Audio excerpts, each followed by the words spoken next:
Oke, Assalamualaikum warahmatullahi wabarakatuh. Selamat sore sahabat KMU. 5 menit lagi saya akan undang Dr. Danti Ayu Irawati spesialis mata untuk bergabung dalam live Instagram kali ini ya. Sebelumnya perkenalkan, saya Esti yang bakal nemenin sahabat KMU semua buat live Instagram hari ini. Nah, kebetulan banget live Instagram hari ini bakal bahas tentang pentingnya periksa mata rutin. Nah, kebetulan juga nih masih dalam rangka memperingati World Sight Day atau Hari Penglihatan Dunia yang diperingati setiap hari Kamis di minggu kedua bulan Oktober. Nah, kebetulan di tahun ini bertepatan pada tanggal 13 Oktober lalu nih. Jadi teman-teman mungkin dari live IG kali ini kita bisa meningkatkan awareness tentang kesehatan mata kita gitu ya. Nah, sebagai informasi juga, Eyelink Group atau klinik mata KMU ini merupakan bagian dari salah satu poli mata milik Eyelink Group yang tersebar di beberapa wilayah. Di antaranya adalah tempat praktek dari Dr. Danti sendiri, yaitu di Klinik Mata KMU Lamongan, Klinik Mata KMU Gresik, dan juga ada di RSUD Ngimbang Lamongan. Nah, yang hadir dari live IG kali ini ada dari mana aja nih? Barangkali ada yang berasal dari Gresik atau Lamongan, atau di cabang Klinik Mata KMU yang lain. Ini ada Oktaviana. Oke, nanti pertanyaannya akan dijawab saat Dr. Danti join ya. Kita lihat dulu nih. Dr. Danti sudah join belum ya? Nah, ini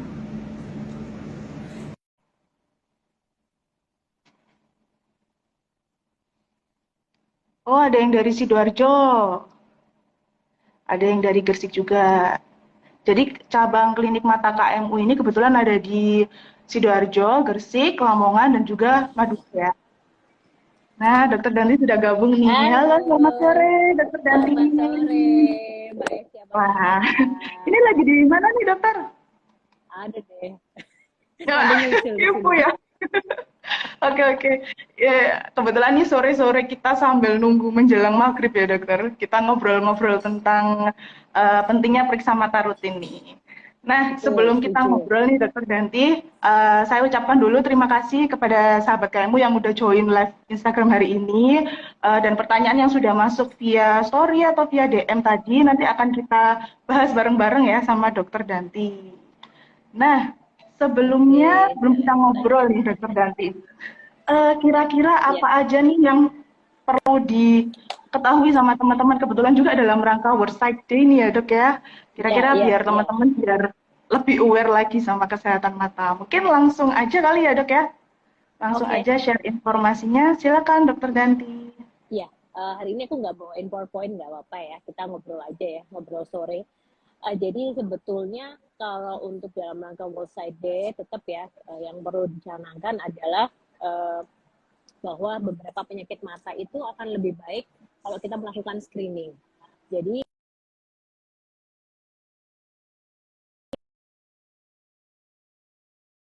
akan sangat lebih baik kalau suara saya kedengeran jelas nggak? Jelas-jelas dok tadi sempat Iya, iya, terhenti agak sedikit ngelag aja. ya. Iya, iya, iya, oke, Iya. oke. Jadi beberapa penyakit mata kita lebih baik kalau kita lakukan screening seperti ya misalnya jelas ya karena saya subdivisinya glaukoma, misalnya glaukoma. Glaukoma sangat lebih baik kalau kita melakukan screening berkala karena pada glaukoma misalnya contohnya ya glaukoma sudut terbuka itu glaukoma kita kenal sebagai pencuri penglihatan karena pada beberapa orang glaukoma dia baru diketahui setelah glaukomanya itu lanjut gitu. Maksudnya lanjut tuh penglihatannya itu sudah jauh berkurang, baru datang ke layanan kesehatan mata. Jadi sebetulnya kalau akan lebih baik kalau kita melakukan pemeriksaan rutin secara berkala. Kayak badan kan kita harus ada medical check up. Kayak bayangkan punya mobil nih, Mbak Esti punya mobil. Mobil baru, kemudian setelah dipakai berapa kilometer kan ada penandanya tuh. Harus datang ke bengkel terdekat untuk check up walaupun mobil itu tidak ada keluhan. Sama badan kita ini diibaratkan mobil, nggak cuma untuk mata ya, bahkan untuk misalnya disarankan juga kan setahun sekali kita cek lab rutin, misalnya rekam jantung gitu, cek lab yang berkala, cek tekanan darah untuk mengetahui yaitu tadi jangan sampai ada keluhan baru kita mendatangi layanan kesehatan seperti itu Mbak Esti ya. Oke. Jadi harus ada ini ya, inisiatif nih ya dok ya untuk periksa rutin gitu. Ini sebenarnya kalau periksa rutin kita bisa Betul, lakukan betul. berapa kali dalam setahun sih dok? Ya, sebetulnya gini, kalau untuk anak usia prasekolah itu disarankan saat sebelum dia sekolah, gitu. Jadi sebelum dia sekolah, misalnya kelas 1 SD, nah saat dia mulai masuk sekolah, dia disarankan untuk screening cek. Jadi jangan tunggu anak itu mengalami keluhan. Misalnya dia nunggu ibu gurunya bilang, iya bu ini colong periksa kebanyakan ya pasien itu kayak gitu. Jadi datang karena disuruh sama gurunya karena dia nggak ngeliat, ya lihat papan tulis dia nggak kelihatan. Padahal seharusnya saat dia mau memasuki sekolah dasar dia harus cek gitu. Terus untuk glaukoma pada khususnya yaitu tadi usia lebih dari 40 tahun diharapkan satu kali per kali periksa, kemudian nanti diulang 4 tahun sekali. Usia dengan semakin meningkatnya usia, resiko penyakit degeneratif itu akan semakin meningkat. Di mata juga gitu, nggak cuma misalnya diabetes mellitus, darah hipertensi itu kan meningkat dengan meningkatnya usia. Penyakit-penyakit degeneratif termasuk juga ada resiko, beberapa resiko penyakit di mata, misalnya glaukoma ya. Nah itu lebih dari 50 tahun, 60 tahun diharapkan ya setiap tahun screeningnya, check up matanya, jadi cek tekanan bola matanya. Kalau untuk glaukoma screeningnya di situ, dicek ulang optik disnya, terus gangguan refraksinya juga kita cek secara berkala. Itu gunanya untuk check up mata rutin ya. Gitu. Jadi jangan menunggu ada keluhan baru kita mendatangi layanan kesehatan. Preventif Betul itu betul lebih banget. penting ketimbang kuratif. Nah itu dia yang mau Nah, ditekankan. oke betul banget Ya, nih dokter Danti karena memang banyak juga pasien yang justru datang sudah keluhannya udah hampir parah gitu ya dok ya. ya, Mungkin di ya, sini, ya. mungkin di sini dokter Danti sharing juga nih kisah apa ya beberapa pasien yang mendapatkan keluhan yang ternyata langsung parah gitu ya kita nyebutnya karena mereka melalaikan periksa mata ini. Pernah nggak sih dok nemuin kasus kayak gitu tuh sebelumnya? Iya, iya. Pernah ya, apalagi saya dengan subdivisi glaukoma ya, Mbak Esti. Jadi kalau untuk glaukoma kan kita tahu bahwa kebutaan yang diakibatkan glaukoma itu kebutaannya dia bersifat irreversible. Artinya dia tidak bisa dikembalikan penglihatannya jika sudah terkena glaukoma status yang lanjut ya terutama. Beda dengan katarak. Kalau katarak kebutaannya dia bersifat masih bisa dikembalikan dengan operasi katarak yang baik, penglihatan akan bisa kembali. Akan tetapi tidak begitu dengan glaukoma. Glaukoma sendiri itu kan ada glaukomanya definisinya primer maupun sekunder. Primer itu artinya memang pasien itu memiliki genetik glaukoma, terus kemudian dia terjadi glaukoma. Atau sekunder penyebabnya bisa karena hal lain, misalnya kena trauma, terus kemudian mata itu jadi glaukoma. Atau yang paling sering saya dapatkan adalah karena pemakaian obat tetes tanpa menggunakan resep dari dokter. Maksudnya ini pemakaian obat tetes secara sembarangan gitu, yang tidak rasional gitu. Jadi pasien itu hanya membeli sendiri, kata orang coba pakai ini, ada beli ke apotek, kemudian dengan resep bebas beli, pemakaian terus tanpa dibarengi dengan prosedur yang baik, akhirnya memberikan keluhan berupa itu tadi makin lama penglihatannya makin turun baru datang ke layanan kesehatan mata. Kemudian ternyata saya pernah dapat anak SMA, penglihatan mata kanannya hanya bayang-bayang ya, mata kirinya itu tinggal 3 meter karena glaukoma. Jadi tekanan bola matanya sangat tinggi saat pertama kali datang. Begitu saya tanya, saya langsung ada pakai obat sendiri sebelumnya ya, sering ya pakai obat tetes sendiri, betul. Menggunakan obat tetes steroid yang mengandung steroid sendiri selama jangka waktu 2 tahun. Sudah Wow. menyebabkan tekanan peningkatan yang tinggi dan yaitu tadi kita hanya bisa merestorasi sisa penglihatan. Saya sangat sayangkan gitu. Nah, itu yang mau juga banyak selalu saya kampanyekan di edukasi, materi-materi edukasi glaukoma, bahwa yaitu tadi harus memakai tetes, jangan mudah memakai obat tetes sembarangan ya, gitu. Yang pemakaian obat tetes ataupun obat apapun juga harus secara rasional gitu Mbak Esti. Nah, benar ini pelajaran penting banget nih ya dokter Danti buat sahabat KMU nih. Nanti jangan sembarangan pakai obat tetes mata gitu Ya, nanti karena kayak ya, tadi yang harusnya masa depannya masih panjang, bisa memiliki penglihatan yang baik, tapi karena ya, kelalaian yang kita nggak tahu malah terganggu penglihatannya dan bahkan glaukoma ini tadi yang bersifat tidak bisa disembuhkan total gitu ya dokter ya penglihatannya. Jadi kita hanya bisa mempertahankan penglihatan yang masih ada kayak gitu ya, lapang Iya, pandang yang masih betul, betul, ada. Wah, ini seru betul. banget nih teman-teman.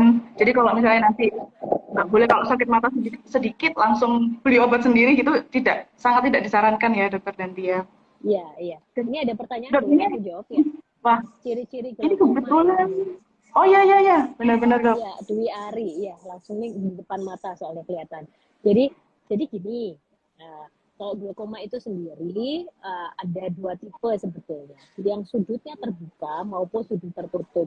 Artinya gini, mata itu kan seperti bola bekel ya. Dia di dalam mata sendiri itu dia memiliki sirkulasi kayak kayak bayangkan ada saluran selokan di dalam mata.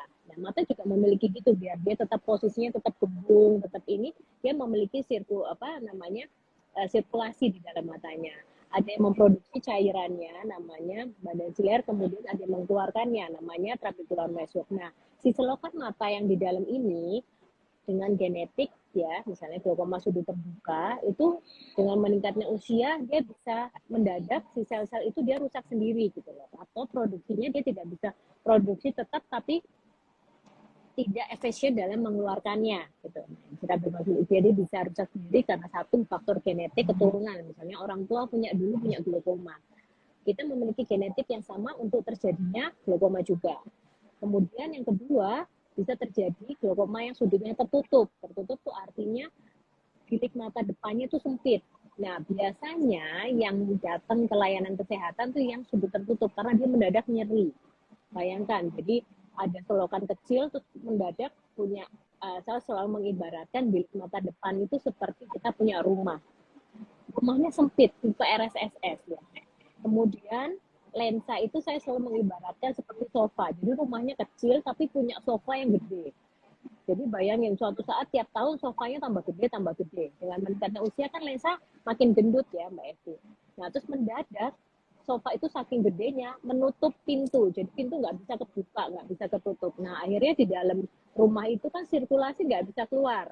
Itu yang menyebabkan tekanan bola mata meningkat secara mendadak. Itu yang menyebabkan nyeri. Nah, kalau glaukoma yang tipenya tertutup ini, dia cenderungnya untuk datang ke layanan kesehatan karena mendadak sakit kepala hebat, nyeri hebat, matanya merah, nyeri hebat, sakit kepala, nyerinya tuh benar-benar nyeri yang sampai nggak bisa tidur ya. Pada beberapa pasien mengatakan nyerinya sampai segitunya.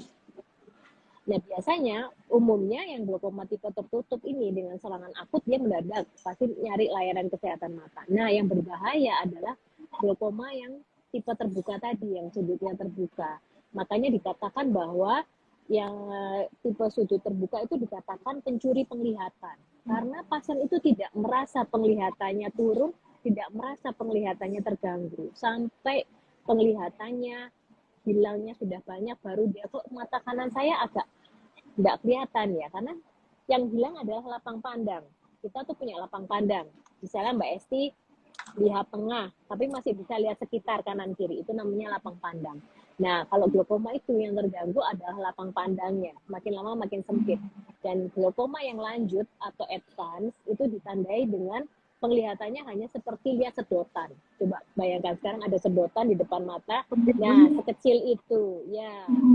Jadi mungkin kok dicek penglihatan sentralnya masih bagus, tapi dia sering nabrak atau kesandung sesuatu benda dan lain sebagainya. Itu bisa salah satu tanda dari intinya adalah screening dini. Makanya jangan tunggu ada keluhan untuk cek, hanya sekedar cek, belum tentu matanya ada keluhan. Saya selalu mengatakan seperti itu, hanya untuk cek aja gitu. Nggak cuman tekanan bola mata, kadang ada pasien datang hanya untuk screening ternyata punya minus tinggi. Jadi selama ini pasien tidak tahu kalau penglihatannya buram dari kecil.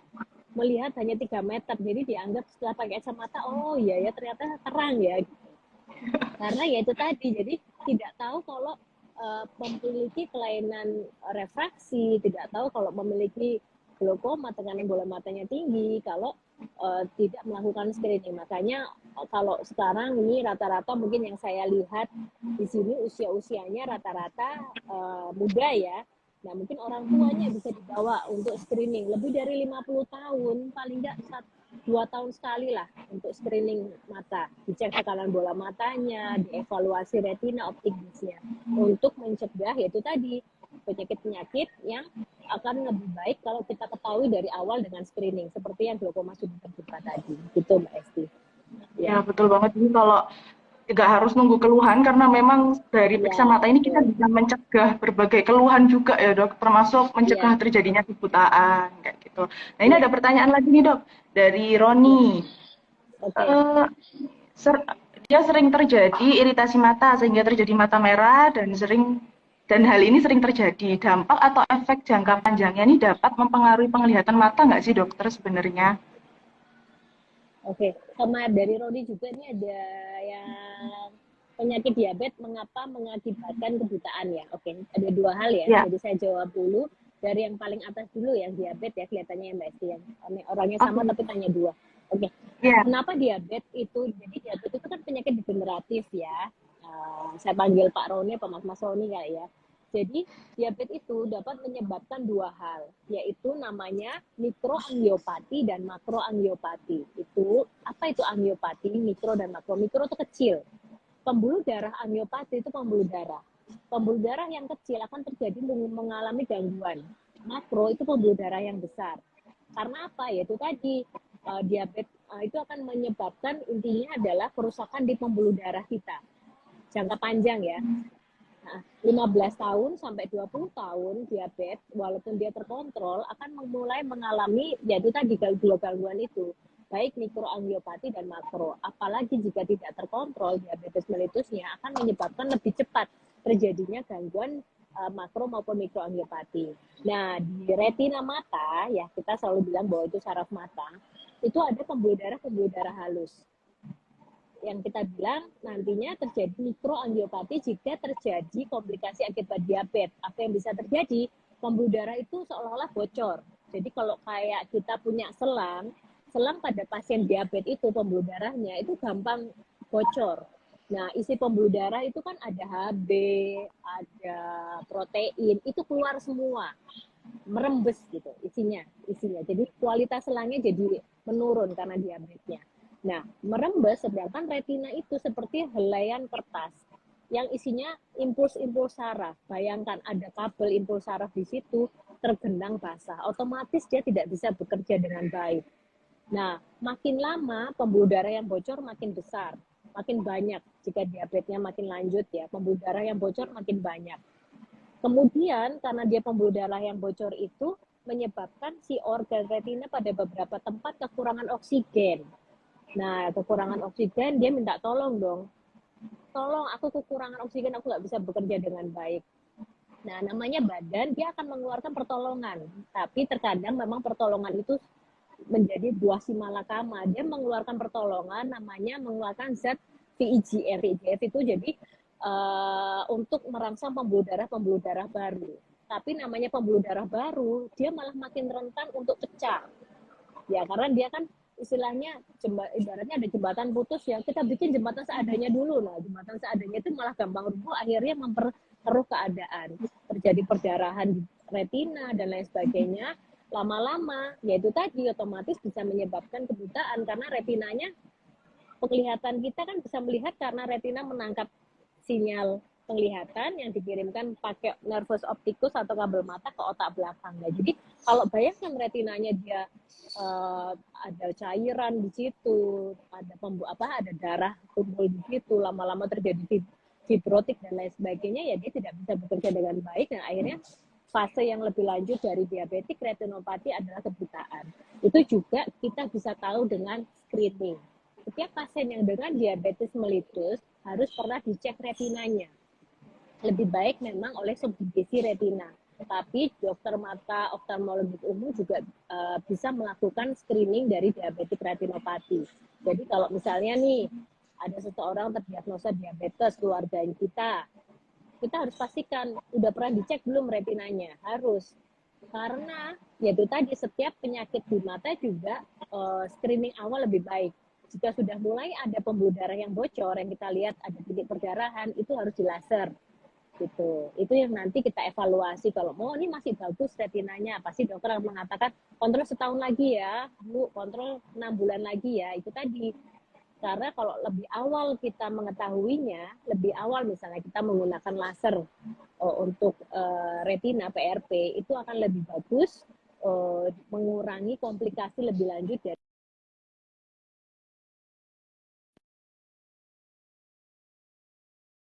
mata ini memiliki perlindungan ya Mbak Esti. Aku ngomong nggak panjang nggak apa-apa ya. Iya, Misalnya ya. satu kelopak mata itu misalnya terhadap benda asing ada ketiup angin atau apa kan refleks normalnya kita adalah menutup ya. Bulu mata juga gitu. Semua ini memiliki fungsinya. Termasuk di dalam mata kita, lapisan air mata ini juga ada 3 lapis, ada beberapa lapis. Jadi nggak cuma air mata. Di bawahnya ada lapisan lemaknya, ada zat lain lagi yang menempelkan semua itu ke permukaan mata. Jika ada beberapa hal yang mengganggu lapisan-lapisan air mata itu tadi, otomatis mata akan lebih mudah terasa kering, lebih mudah terasa berair, kadang rasa iritasi, rasa panas gitu. Nah, apa saja hal-hal yang bisa mempengaruhi rusaknya atau bukan terganggunya ya lapisan air mata. Misalnya faktor penyakit sistemik kayak tadi orang dengan diabetes, orang dengan penyakit kronis lainnya, orang penyakit sistemik lainnya itu akan lebih mudah otomatis jelas mempengaruhi ini. Kemudian autoimun atau yaitu tadi iritasi berulang juga bisa. Misalnya bekerja di paparan yang kimia, zat kimia terus menerus yang mempengaruhi lapisan air mata itu juga berpengaruh. Atau misalnya berkendara sering terus tidak pakai kacamata pelindung ya, terpapar matahari, debu terus menerus ya otomatis komposisi air mata juga akan terganggu karena iritasi berulang. Nah, itu tadi saran saya adalah kalau menggunakan apa sih yang paling aman untuk awal misalnya kelilipan atau rasa iritasi, gunakan artificial tears, air mata buatan. Hati-hati jangan beli tetes mata yang isinya ada kandungan antibiotik ataupun steroid. Ya, misalnya saya sebut merek ya, misalnya Citrol atau Aletrol. Itu sering sekali pasien datang, iya dok sudah pakai Citrol, ternyata matanya sudah terjadi infeksi berat. Ya, pakai yang isinya kayak kita ngomong jadi produk ya, liter, Senfresh, ya, lu banyak isinya. Selain itu yang isinya artificial tears atau air mata buatan. Itu pertolongan pertama, pakai itu. Jangka panjang pun kalau isinya hanya artificial tears tidak masalah gitu ya. Itu Mbak Esti saya rasa. Oke, jadi ini buat sahabat KMU yang keluarganya menderita diabetes mellitus, jangan lupa untuk periksa mata rutin juga nih, karena kita harus cek lebih lanjut gitu ya dok. Kebetulan juga teman-teman di klinik mata KMU ini bisa menerima ini ya, pemeriksaan untuk para penderita diabetes, termasuk di cabang KMU Gersik dan KMU Lamongan, KMU Sidoarjo dan Madura, tepatnya di Bangkalan juga bisa nih. Nah, di KMU Madura dan di KMU Gersik juga ada layanan KMU VIP, jadi teman-teman bisa memilih jam sesuai kebutuhan teman-teman dan layanan VIP termasuk layanan prioritas nih. Jadi kalian bisa mendapatkan pelayanan yang lebih nyaman dengan fasilitas yang lebih nyaman dan terpisah layanannya dengan pasien umum atau BPJS. Nah, untuk asuransi atau BPJS, asuransi apa aja yang bisa dipakai di KMU, teman-teman bisa cek di website kmu.id. Nah, kita lanjut lagi ya, Dokter Danti. Ini kebetulan banyak banget pertanyaan yang masuk via DM sama story kita nih, Dok. Ya, sorry ini ada lagi. Untuk, Nggak pakai kacamata kalau minus di atas 3,5. Kira-kira pasti nah, Mbak Esti gimana tuh, tahu Dok? jawaban. Silakan, Dokter Danti. Kayaknya itu lagi banyak ya yang di misalnya tiba-tiba dilihat postingan artis atau ini terus lagi bahas sesuatu terus tiba-tiba bisa nggak menghilangkan mata minus segini gitu kan. Betul, betul. Jadi gini, jadi ngomong anatomi dulu ya. Mata kan seperti ini ya, ada namanya titik fokus ya. Semua mata kita dari kornea bagian depan mata, kemudian lensa, itu adalah memiliki daya refraksi, Mbak Esti. Kenapa seseorang bisa melihat ya? Nah, daya refraksi ini semua mata dari sinar, ya kita melihat benda, kan ada pantulan sinar ya. Nah, sinar itu kemudian dipantulkan ke mata ini memiliki daya refraksi. Akan dipantulkan tepat di retina kita, pusat penglihatan di makula. Dari situ terjadi impuls listrik dan lain sebagainya, dikirimkan ke optik disk sampai ke otak belakang occipital. Nah, orang kenapa bisa minus? Ya, itu bisa jadi dua, yaitu genetik. Salah satunya itu paling penting. Jadi kalau orang tuanya dia ada minus, anaknya sudah bisa dipastikan ya memiliki genetik yang kuat untuk terjadinya anak itu minus. Makanya sebelum dia masuk SD harus dicek dulu. Nah, titik fokusnya dia itu kalau orang normal tuh mata normal dia titik fokus bisa katakanlah sampai ke retina sini. Dia titik fokus cuma sampai tengah di sini. Makanya di depan mata ditambahkan lensa sferis negatif biar membiaskan sinar yang tadinya tidak nyampe di sini dibiaskan jadi dia sampai di sini. Ya, itu gunanya lensa kacamata. Status refraksi itu bisa minus, bisa plus, ya, bisa astigmat. Itu hanya status refraksi saja. Jadi kalau waduh kebanyakan pasien misalnya kita bilang anak ibu minusnya 1 dengan silinder 1, waduh parah berarti dok silinder ya, ada silindernya berarti parah ya dok. Ya enggak, sebetulnya semua komponen status refraksi itu ya bisa 3 itu gitu. Jadi kalau dikatakan bisa nggak pakai kacamata kalau minus di atas 3,5, ya bisa pakai lensa kontak. Ya, tapi tadi nanti ada cautionnya, lensa kontak juga harus hati-hati karena dia memiliki resiko yang tinggi untuk terjadinya infeksi karena lensa kontak itu kan benda asing yang langsung ditempelkan di kornea mata kita. Bila terjadi infeksi, apa saja yang harus diperhatikan atau kapan kita harus berhenti pakai lensa kontak itu kan juga ini. Tapi kalau nggak mau lensa kontak, nggak mau pakai kacamata, ya terus ya satu-satunya ya lasik kalau usianya cukup ya. Ailing ini juga memiliki layanan lasik, mungkin nanti Mbak Esti bisa menjelaskan ya. Nah, lasik itu seperti apa sih? Bedanya lasik itu sama laser katarak sama nggak? Biasanya pasien banyak yang punya jelas beda. Kalau katarak ini misalnya katarak ini ya di dalam mata. Ini kita lensa yang kita bilang tuh memang kadang salah kaprahnya adalah dibilang laser, di laser untuk menghilangkan katarak. Bukan laser. Tapi kita menggunakan metode fakoemulsifikasi. Jadi katarak yang keras ini, katakanlah ini katarak ya, kita hancurkan tipis, kemudian kita sedot seperti es batu ya, disedot. Nah, jadi kita tidak menggunakan sayatan lebar dalam mengeluarkan katarak. Kalau zaman dulu kita bikin sayatan besar untuk katarak ini, kita keluarkan. Kalau sekarang ini dihancurkan tipis, jadi kayak benar-benar jadi air. Otomatis kan dia tidak membutuhkan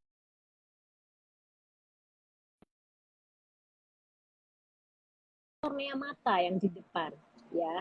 Itu yang digunakan dengan laser teknologi tinggi, itu yang dipipihkan pada beberapa titik disesuaikan dengan minusnya gitu. Jadi itu yang nantinya pasien itu setelah lasik bisa melihat tanpa kacamata gitu ya. Jadi yang tadinya pakai kacamata terus habis lasik dia bisa lepas kacamata karena itu tadi. Kadang kan kalau orang astigmat itu kan titik fokus tidak jatuh pada satu titik tapi pada beberapa titik. Misalnya salah satunya karena kelengkungan kornea itu tidak sama. Ya itu salah satunya kepada. Nah, nanti kalau di lasik ini ya bisa diunikan bagian mana yang kalau ini laser itu akan menghilangkan astigmatnya, minusnya atau plus ya, ininya ya plus ya, astigmatnya atau minusnya. Untuk usia harus lebih dari 18 tahun ya. Asalkan persyarat salah satu syarat awal usia. Kenapa? Karena sampai usia 18 tahun dianggap mata anak itu masih tumbuh. Jadi sampai menunggu usia 18 tahun. Itu Mbak Esti. Jadi ada 3 yang bisa dilakukan kalau nggak mau pakai kacamata. Kalau semuanya nggak mau, ya gimana dok? Kalau ada obat yang bisa digunakan, misalnya dalam bentuk tetes atau minum, kalau itu sudah tervalidasi, pasti teknologinya akan dipakai sama dokter-dokter mata. Kalau belum, artinya dia belum tervalidasi secara medis, jadi secara penelitian dia belum terbukti. Jadi buat apa gitu kok? Buat mata kok coba-coba gitu ya Mbak? Betul. Jadi yang aman-aman ya. aja ya dok. Ya. Betul. Jadi teman-teman bisa pakai kacamata atau kalau nggak mau pakai kacamata, mau bebas dari soft lens sama kacamata bisa lasik juga karena di iLink Group ini ada layanan lasik nih teman-teman. Ada National Lasik Center, nanti bisa cek juga nih Instagramnya. Nanti bisa konsultasi juga melalui klinik mata KMU kalau memang mau informasi lebih lanjut tentang kacamata dan juga lasik. Nah ini ada pertanyaan menarik nih dokter. Dari Zaki ya. Izin bertanya dokter, kenapa mata yang sudah dioperasi katarak kemudian matanya menjadi keruh kembali, gitu nih dok. Ya, oke. Jadi begini, Saki cowok ya, Mas Saki. Jadi kalau katarak ya, ibaratkan itu seperti permen. Yang kita buka hanya kapsul depannya. Jadi bungkus depannya kita buka. Kemudian isi dari permen itu kita sedot dengan operasi katarak fokoemulsifikasi. Kita tinggalkan kapsul belakang. Kenapa harus ditinggalkan? Itu nanti buat naruh lensa. Ya, nah, lensa ini kan fungsi normalnya dia adalah membiaskan sinar. Yaitu tadi untuk apa namanya?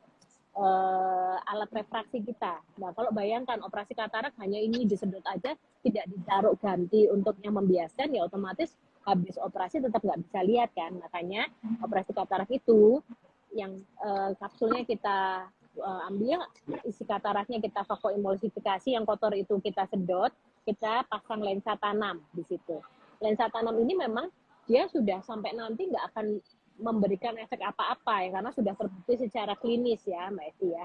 Nah, kapsul posterior tetap harus memang kita tinggalkan. Nah, pada beberapa kasus memang kapsul posterior ini dia bisa keruh. Jadi bukan katarak suatu saat dia muncul lagi, tidak.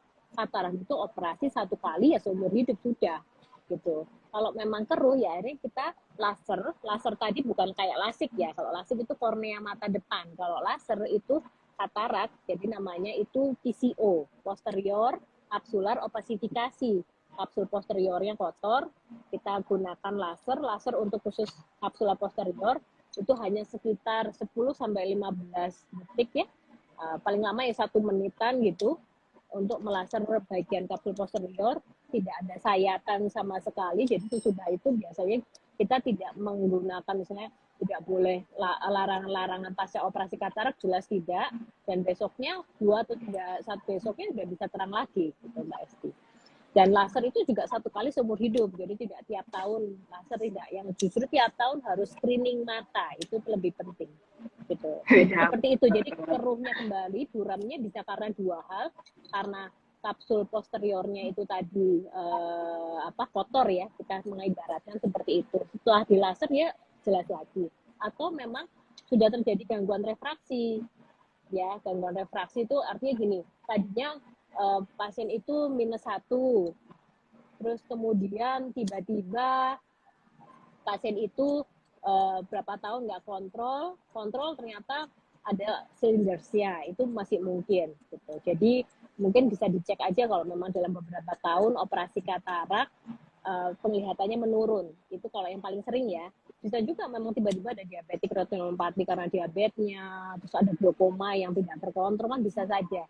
Lebih baik memang screening dulu, tapi ini umumnya yang terjadi seperti itu, ada gangguan refraksi atau itu tadi kapsulnya posterior menjadi kotor. Setelah itu ya insya Allah mudah ya, dengan laser selesai. Seperti itu ya.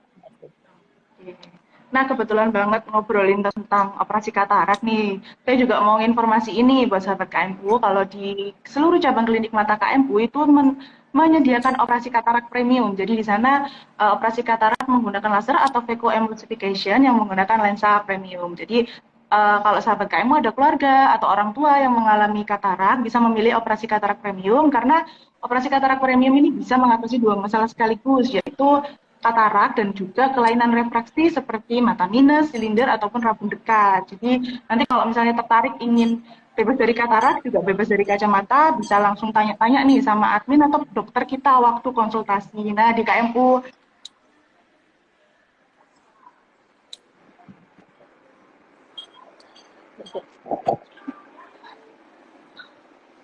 Suaranya iya. Sekali. Oke, ini ada Amirotul. Nanti live-nya disimpan, jangan khawatir. Nanti ketika live-nya berakhir, teman-teman bisa lihat kembali edukasi dari Dokter Danti ini. Nanti kita upload di feed atau di IGTV-nya Klinik Mata KMU ya. Jadi jangan lupa follow. Oke, lanjut lagi nih dokter. Oke, kita lihat dulu. Ini ada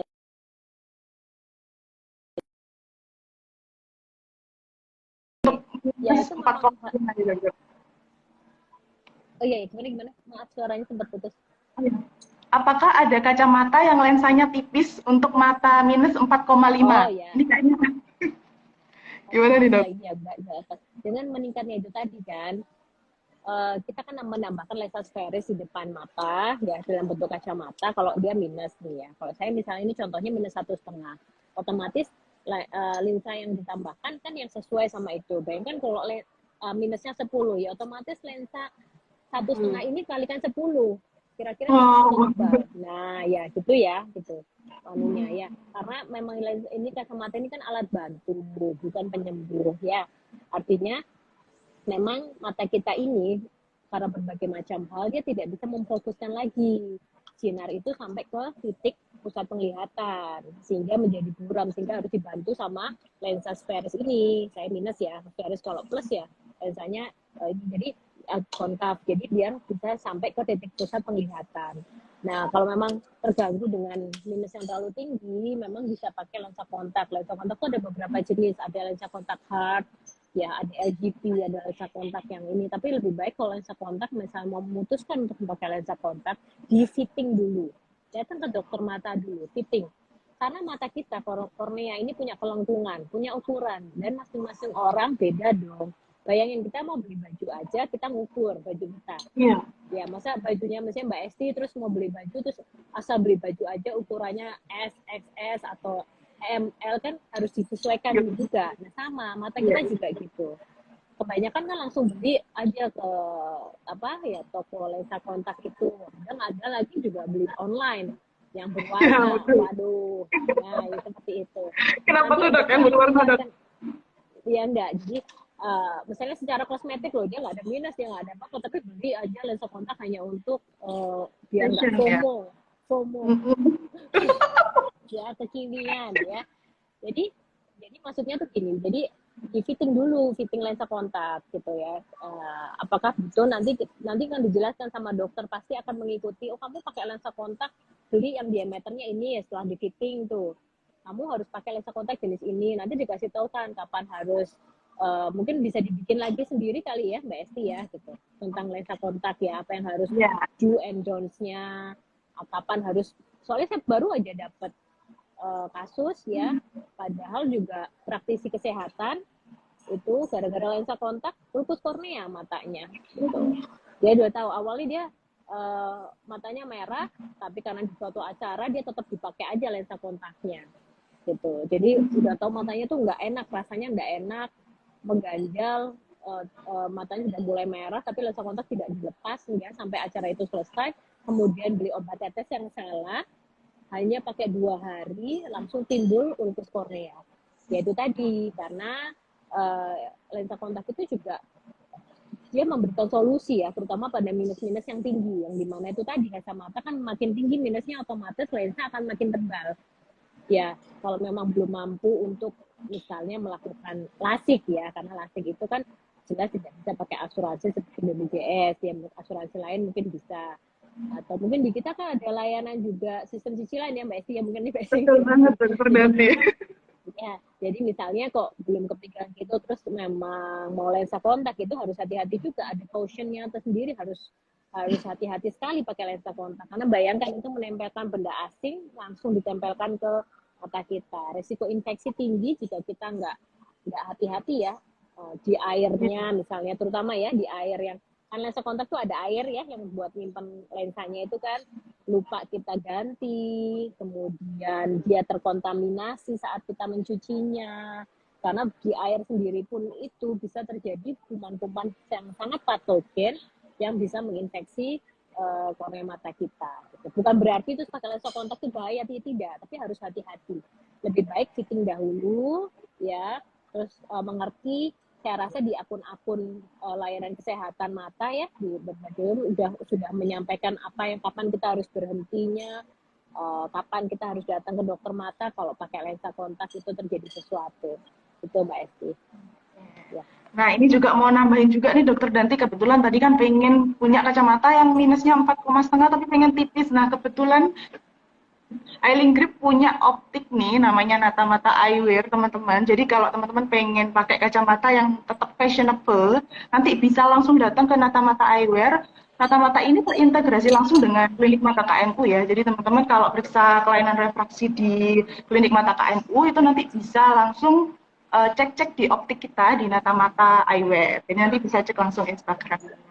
Iya. Dok, Dengan ini ada frame yang yang menarik. lucu-lucu kekinian ya. Iya, iya, betul Iya. banget. Di sana ada kacamata fashionable Dokter Danti. Iya. Oke, ini ada yang tanya tentang obat mata nih dok, kebetulan. Ini dari Kak Deni. Apakah timolol itu boleh dipakai jangka panjang dok? Karena kalau saya ke dokter mata, diresepin dokter mata untuk menurunkan tekanan bola mata. Nah, ini gimana nih dok? Iya. Ini menurunkan. Ya. Jadi kalau glaukoma itu kan timolol itu kan isinya timolol maleat ya. Jadi itu isinya adalah untuk menurunkan, intinya adalah menurunkan tekanan bola mata ya. Nah, eh, kalau untuk glaukoma, saya estimasikan berarti ini ada glaukoma ya, pasien sampai diresepkan timolol oleh dokter mata. Jadi kalau untuk glaukoma yang harus kita lihat adalah selain satu adalah kita harus lihat satu progresivitasnya dulu. Jadi tidak boleh beli timolol sendiri jangka panjang tanpa ditemani oleh dokter mata gitu. Untuk sebabnya dulu soalnya saya dikasih timol, ya kan harus kontrol. Pasti saat seseorang ngasih obat kasih timol, tidak mungkin dokternya bilang ya sudah nggak usah kontrol, pakai timol aja seumur hidup, nggak mungkin. Pasti ada diminta untuk kontrol dulu, karena begitu dia bilang kena glaukoma, kita harus lihat adalah progresivitas. Progresivitas itu apa sih? Jadi yang glaukoma yang bisa kita lakukan, karena glaukoma itu kan kebutaannya dia bersifat irreversibel.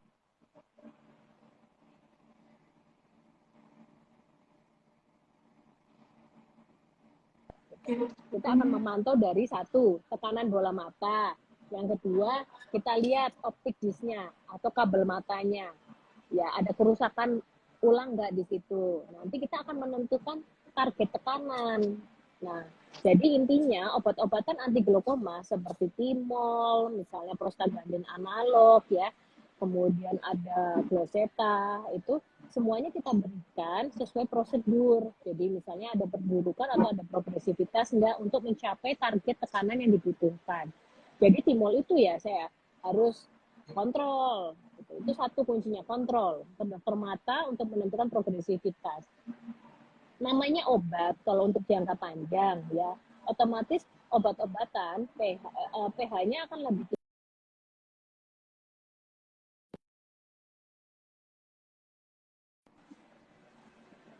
ya, sedikit matanya misalnya lebih kering gitu ya, matanya lebih kering, matanya kadang lebih rasa berpasir, karena tadi mata itu memiliki lapisan air mata yang itu dia bisa terganggu dengan berbagai hal, salah satunya misalnya ada pemberian obat yang setiap hari. Tapi kalau tidak dikasih timul, misalnya tekanan bola matanya bisa naik dan saraf matanya bisa rusak, otomatis biasanya kita kasih teman nih si timol dengan artificial tears gitu untuk memberikan keluhan-keluhan dari glaukomanya, dari efek samping dari obat glaukoma yang misalnya matanya lebih cenderung lebih kering gitu ya.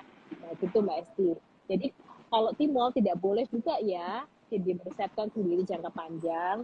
Kemudian kalau memang betul itu ditemukan oleh dokter dan ada keluhan, itu minta resep juga, dok saya minta artificial tears dok. Gitu. Misalnya liter, Sunfresh, eye fresh, banyak lah jenisnya, hialum apa-apa banyak gitu, sampai tears gitu-gitu ya.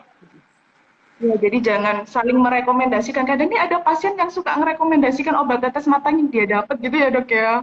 Ya, Kadang ada juga itu juga kasus-kasus gitu kayak kalau gini.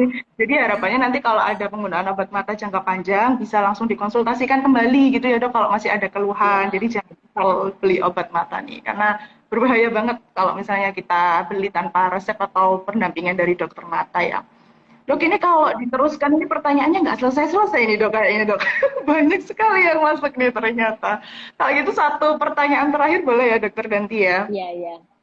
Ini dari kita cek dulu.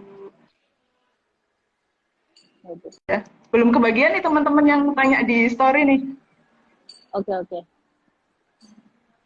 Ini, kalau orang tua terkena glaukoma dok, terus anaknya harus rutin periksa mata berapa kali ya dok? Takut nih kena glaukoma juga. Nah ini gimana dok? Ya, ya. Mungkin pernah waktu itu saya IG live IG juga ya tentang ini ya, waktu apa nih beberapa bulan yang lalu ya. Jadi ada bagiannya waktu itu saya poinnya.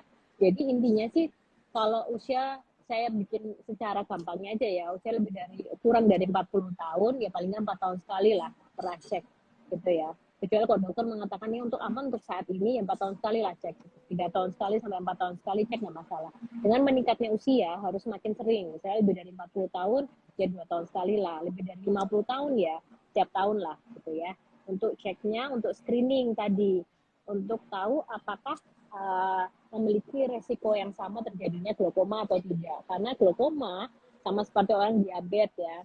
Diabetes itu bisa jadi dua, karena genetik atau lifestyle gaya hidup kita bisa menentukan. Jadi kalau misalnya kita orang tua kita ada diabetes, terus kita pasti diabetes nggak? Belum tentu. Tapi kita memiliki chance yang kuat untuk terjadinya diabetes di kita. Sama kayak glaukoma. Gitu. Cuman kalau glaukoma, faktor yang mempengaruhi lainnya dari glaukoma, misalnya yang terutama sudut terbuka adalah darah tinggi, penyakit sistemik seperti diabetes, terutama juga darah tinggi, itu akan mempengaruhi terjadinya glaukoma. Nah, untuk tahunya kita ini ada glaukoma atau tidak, ya kita nggak akan tahu kalau kita nggak dicek tekanan bola mata. Karena kalau glaukoma sudut terbuka, dia nggak memberikan keluhan apa-apa. Gitu. Mbak Esi udah pernah cek belum tekanan bola mata? Jangan-jangan ini. Sudah. Periksa mata rutin 6 bulan sekali dokter ganti. Nah, ngono loh, kayak gitu ya. Jadi hanya untuk cek aja tekanan bola mata. Jadi macam-macam teknik untuk mengukur tekanan bola mata. Nanti silahkan di masing-masing dokter mata itu ada aplanasi tonometer, ada aplanasi, ada yang seperti ditiup ya, ATN, ada yang dengan mungkin siot, ya itu nanti banyak untuk mengukur tekanan bola mata. Gitu Mbak Esti, saya rasa. Oke, menarik sekali nih Dokter Danti. Kayaknya kita harus mengakhiri live IG kita. Nanti kita Iya, sambung lagi ya, dengan live IG selanjutnya. Seru banget nih. siap. Oke, Iya. makasih banyak Dokter Danti yang sudah berbagi informasi di sore hari ini, sangat bermanfaat sekali ya teman-teman. Jadi jangan lupa untuk terus periksa mata rutin bagi kalian yang punya keluhan, bisa periksa mata rutin setidaknya 6 bulan sekali atau 1 tahun sekali. Terus jangan lupa juga kalau ada sahabat keluarga atau kerabat yang mempunyai resiko, jangan lupa untuk melakukan pemeriksaan mata rutin karena nanti kalau udah pemeriksaan mata rutin kita bisa mengetahui keluhan mata dengan cepat, penanganannya juga lebih cepat karena bagaimanapun pencegahan jauh lebih baik daripada mengobati gitu ya Dokter Danti ya. Oke, nantikan juga live Instagram KMU bersama dokter-dokter mata lainnya yang tentunya dengan topik-topik lain. Nah, nanti sahabat KMU bisa juga DM ke klinik mata KMU nih kalau ada topik-topik yang ingin dibahas waktu live Instagram. Oke, jangan lupa jaga kesehatan mata karena obat mata sesungguhnya adalah pemeriksaan mata rutin dan untuk mendeteksi sedini mungkin dengan penanganan tepat dan secepat mungkin. Baik, terima kasih banyak Dokter Danti. Assalamualaikum Sama-sama. warahmatullahi wabarakatuh. Waalaikumsalam.